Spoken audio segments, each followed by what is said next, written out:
If you're aiming for a grade 7 to 9 in GCSE English, here is the context that most people miss. Understanding classism isn't just extra info, it's what takes your essays from basic to top band. And by the end of the video, you will understand exactly how to use it across Shakespeare and Priestley, and even more modern examples. Hi guys, welcome back to A Study Studio. Today we're breaking down the class divide in the UK, and more importantly, how you can actually use it in your GCSE essays.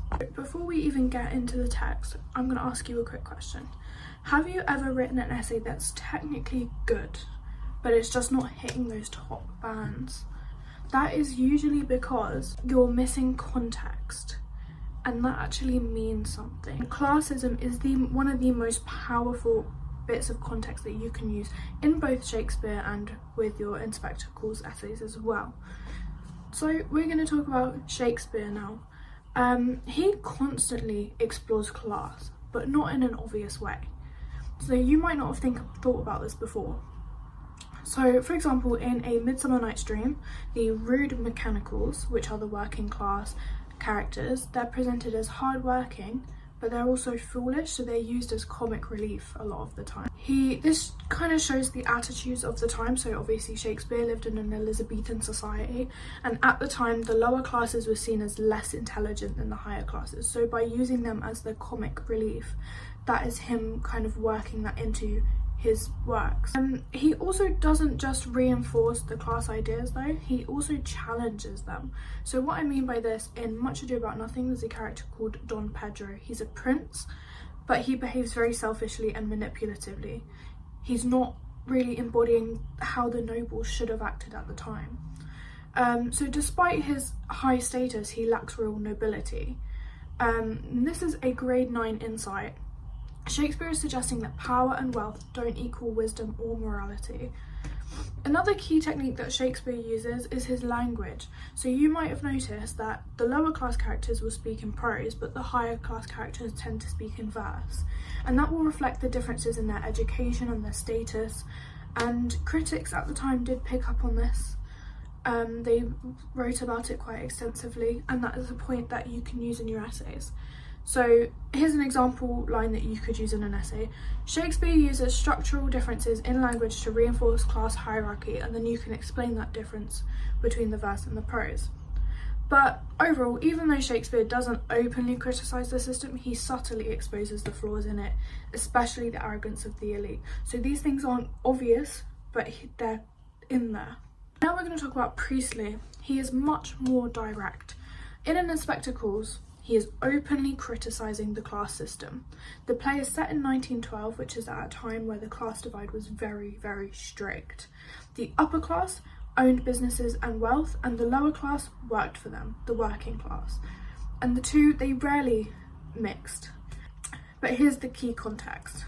The play was written in 1945, which is after both of the world wars, and the wars changed everything. People from all classes, regardless of whether they were working class or high class, they had to fight together, they had to live under rationing, and they had to experience the same hardships. So the rigid class system during the World Wars started to break down. However, the inequality didn't disappear, and this is what Priestley is trying to tell us. He is criticising the fact that it didn't disappear. The upper classes in the play, they dismiss responsibility, they look down on others, and they try to protect their own status. So if you think back to the themes of the play, responsibility, a big one, social class is what we're talking about now, and status, reputation, that's another big theme in the play. Mrs. Burling is obsessed with her reputation and how she's coming across to other people. And that is what he's criticising. He's saying, why are we still doing this? After we lived through what we lived through during the wars, why are we still so focused on class systems? He wasn't into that idea. He was a socialist, and he was very open about that, and he was trying to get other people to also get into socialism. And he uses the character Inspector Gall to push the idea of collective responsibility. So here's another exam-ready idea. Priestley is encouraging a fairer society where people care about others, not just themselves. And then you can use quotes such as, "We are members of one body," examples like that. How is classism relevant today? So this is what is really relevant to you right now. Now, it still exists, but it's much more subtle. You will have seen it on TikTok. You will have seen it in your day-to-day life. There are a certain group of videos that I've seen recently on TikTok that are they are study motivation videos, but they are classism in disguise. So I will play an example for you in a second.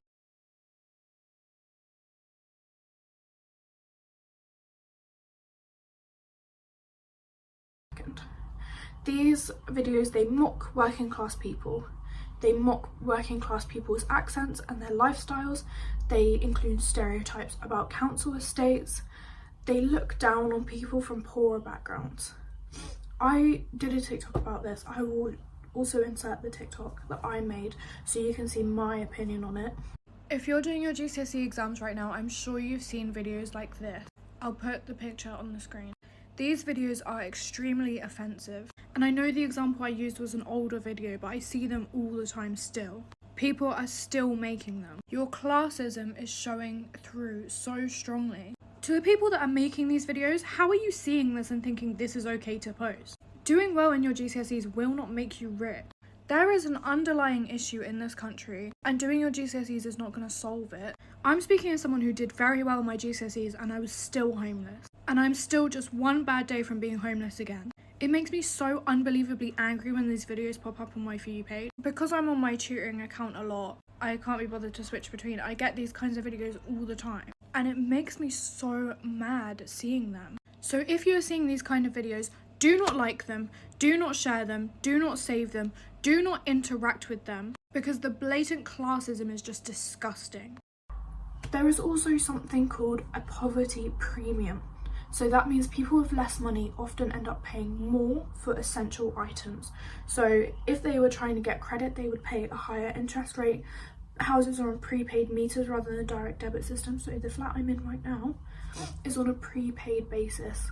So I will actually end up paying more for my energy than someone, say, in the flat next door if they want to die. So why does this actually matter for your exam?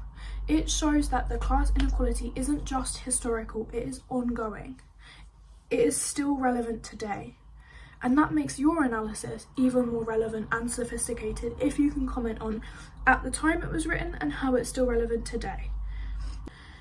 Today, class is a bit more fluid, but it's still deeply ingrained through cultural capital, economic opportunity, and social perception. So again, that's where those TikTok videos come in, where they're mocking people who live on council estates, or they're mocking people who come from lower class backgrounds, mocking people with stereotypical lower class accents, things like that. So why does all of this even matter?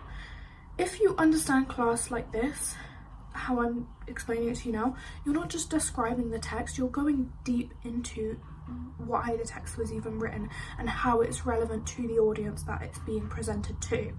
You're analysing them at a much higher level, and that is what the examiners want to see from you. That's what they're looking for. So if you found this video helpful, please don't forget to like and subscribe, and check out my TikTok for more GCSE tips, and I will see you in the next video. Love you, bye. Mwah.